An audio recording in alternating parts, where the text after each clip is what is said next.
ঠিক এর একটা টাইমে আমরা দেখেছি দেশের সংবিধান রক্ষার জন্য, মানুষের ন্যায্য দাবি পাওয়ার অধিকারের জন্য কলকাতা রানী রাসমণি রোডে আইএসএফ এর পক্ষ থেকে এক সভা করা হয়। সেই জায়গাটা ভাঙড় থেকে একটা আরাবুল শওকত বাহিনী তৃণমূলের দুষ্কৃতীরা সেই সময় নৃশংসভাবে আইএসএফ এর লোকজনদেরকে মারধর করে হসপিটালেও যেতে দিল না। যিনি আমাদের সিএম, তিনি হসপিটালে ফোন করে বলেছিল একটা আইএসএফ এর ছেলেকে হসপিটালে না যেন ডাক্তার দেখানো হয়। ওয়ান ক্যামেরার মাধ্যমে আমরা সব জায়গায় বলে বলে বেড়াচ্ছি এই কথা। মানুষের একটা ন্যায্য দাবিতে 294টা আসনের মধ্যে একজন বিধায়ক, যার নাম বিধায়ক নওশাদ সিদ্দিকী সাহেব, তিনি মানুষের দ্বারে দ্বারে গিয়ে মানুষের দুঃখ কষ্টর বেদনার কথা ভাবছে।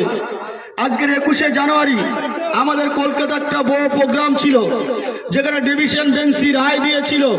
মহামান্য আদালতের কোর্টকে সম্মান করে আমরা এখান থেকে চ্যালেঞ্জ করে বলতে পারি, রাজ্য সরকার বা কেন্দ্রীয় সরকার কালো কারণে কৃষির আইনের বিল বাতিলের দাবিতে সর্বপ্রথম আমরা আইএসএফ প্রতিবাদ সভায় নেমেছিলাম।